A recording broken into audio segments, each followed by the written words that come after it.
Oh, that Review Tech USA. Oh, the funny bullshit that I constantly just. It's just hard to believe. First of all, I'm just going to go on record and say, yeah, he was pretty much dishing out some bullshit and a lot of actual fact that it wouldn't take a person with a logical brain to realize that there were some truths behind it. Even though hearing from a lot of people out there who are giving ignorant rants, mostly PlayStation or Xbox fanboys or just Nintendo haters in general, Stone Fox Media's video didn't help at all. Look, we all knew that that Sony was considering DRM, and then said fucking hell no when they heard about, after they saw the clusterfuck at Microsoft's desk. But the thing is, you gotta also remember was Sony had more time than Microsoft to, get rid of their DRM and pull it out of the PlayStation 4. Maybe they had a lot of their prototypes ready, but by the time that they were already getting the manufacturing going, they had plenty of time to get it out of there before, the products were packaged up and shipped out. Now, Microsoft, on the other hand, had way less time. They've already had their manufacturing going, and then when their final products were done, yeah, they probably received the bad news that they had to remove the DRM, which meant that their internet structure was going to be hindered. But then again, we already knew this. Besides the Xbox fanboys who flat out deny this. That's not why. In fact, I mean, that's not why, Watch Dogs was delayed, in my honest opinion, because there are other factors why Watch Dog got, delayed, in my opinion. Mainly that they wanted to bring Watch Dogs out close to the same time as, the new Assassin's Creed game came out, and I didn't. And of course, I don't think they wanted the two games to come out simultaneously, one after the other. So they kind of pushed Watch Dogs out of the way. And that's my honest opinion. Of course, everybody else's opinion is, oh no, Grand Theft Auto is going to hurt us. We got to push back Watch Dogs so we can't hurt Grand Theft Auto because we're going to let our competitors, we got to care about our competitors. That's the way corporate works because, that's what hardcore gamers want, and we got to give hardcore gamers what they want, and that's Grand Theft Auto. Fucking bullshit. No, they had Watch Dogs coming out only after within a few weeks after their new Assassin's Creed came out. They were going to have two of their games coming out simultaneously, one after the other, as well as who's going to give a shit about the that stupid Drive game, The Club, and then coincidentally, Drive Club had to be pulled back. So yeah, Ubisoft was fixing the blah blah can't speak English, but was busy fixing a goddamn scheduling disaster that they had planned, and we're gonna have games looping each other over. So it wasn't anything about fucking Grand Theft Auto. I mean, if you guys are going to, say give up reasons to why games are gonna get delayed, come up with a better reason than, oh, we got to care about our competitors because the hardcore gamers care about those our competitors and we have to bow to them. No. No. That doesn't make a fucking lick of sense. I mean, it's painfully obvious that they literally would have had Assassin's Creed, Watch Dogs, and then the Drive Club, or no, the club, or whatever the fuck that driving game was that nobody's gonna give a shit about, and it will bomb, looping each other over, and it would just be one release after the other, and just like a few weeks of each other. So no, and yeah, they're still gonna come out in the 5 month range, which is when you start a console, within a launch window, there's this 5 month long range, and any game that comes out within that 5 month, you know, is still within the is called within the titles of, well, a launch game. So yeah, it's a launch. They'll still be launch games. They'll just be coming out later within the 5 month long range. Except maybe Watch Dogs, that's coming out in spring. Fuck you, Ubisoft.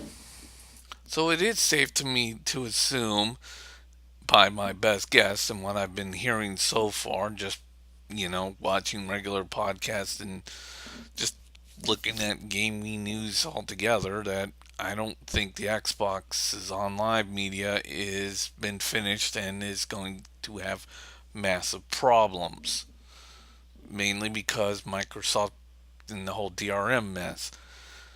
And I don't think the frames per second has anything to do with the fucking internet. So I think there is going to be some massive problems with the Xbox One. Not forgetting 3 operating systems, which has, you know, running operating systems over each other has been known to cause performance issues. But not let simple things like logic get in our way, people. And that day one patch that's coming out for the PlayStation 3, everybody's like, well, it's so big, it's like 300 megabytes. 300 megabytes is only like, what, 3/3 of a fucking gig? Yeah. The Wii U is pretty much the prominent winner in having the hugest fucking patch. As much as I like the Wii U, it did have its problems, especially with the giant fucking patch that came out. Then you got Xbox One, which is going to have just as about as huge of a patch.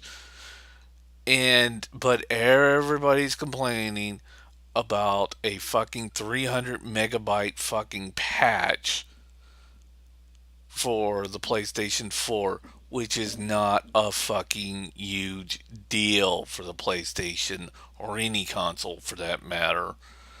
But yet, there was like, well, do the math. We're all screwed. Put gun to head.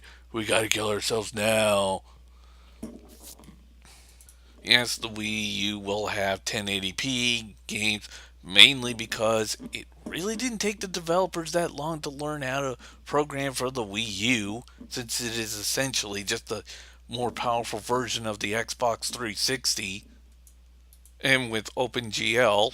But God forbid, of course, there are still people out there saying it's less powerful than the 360, even though the Wii U is based under more newer hardware.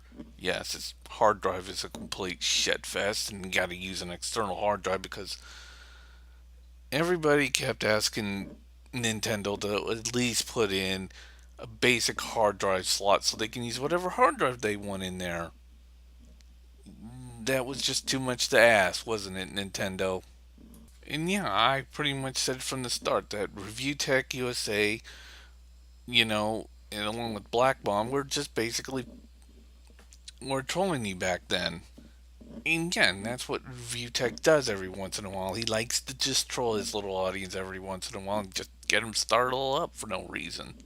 And yeah, in the future, we're going to see more 1080p fucking games coming out for both that PlayStation 4 and Xbox One. But for now, the technology is new and they just got to acclimate. The developers just got to acclimate and get ready for the new, you know, hardware. And once they do that, then you'll see good games coming out for the PlayStation 4 and Xbox One. But everybody is just overreacting and saying ridiculously stupid shit about this. And yeah, and the ridiculousness against the Wii U has gotten even bigger and bigger and bigger and dumber. Even with the new title, Batman Arkham Origin, which, yeah, the Wii U version was done by, was converted over by Human Head, not by the WB Studios Montreal people. And a lot of people with the 360, PS3, I mean, PS3 and then 360 and the PC versions are all complaining about tons of glitches, and virtually no complaints coming from the Wii U version, even though it was a half-ass version and they didn't put the multiplayer, which a lot of reviewers are just saying is utter crap. Yeah, nobody likes multiplayer. Of course, that's going to bring up a lot of controversy. I mean, the 360 and PS3 fanboys and even some PC fanboys are just going to get up there and say, yeah, the multiplayer is the greatest thing of all time. We got to make the Wii U look extremely bad. Even if it makes little to no sense or just makes us look like complete idiots. We got to make a really bad, tacked on fucking multiplayer look like it's the greatest fucking thing since the, I don't know, birth of Jesus. Or some ridiculous nonsense. And just, it's stupid. Sorry to put that reference up. It's late and I'm tired. And seriously, and this is the way it's going to go. Medium consoles like the Wii U are going to have a couple of games, are going to have better and better games. They're going to look better than, the previous generation, the Xbox 360 and PS3. And, of course, the Xbox One and the extremely more powerful PlayStation 4 are going to end up with better games as the years go on. And that's just the way it's going to be. And you're just going to have to accept the fact that there are going to be more powerful machines now than the PlayStation 3. It's not like the PlayStation 3 can just make automatically more powerful consoles and then make a more powerful console, but yet the previous console is going to remain more powerful as well than any other consoles out there. It just doesn't work like that. Science, physics, math, it pretty much just says that's not even logically possible or even makes any goddamn sense. And that's all I have to say right for now. See ya.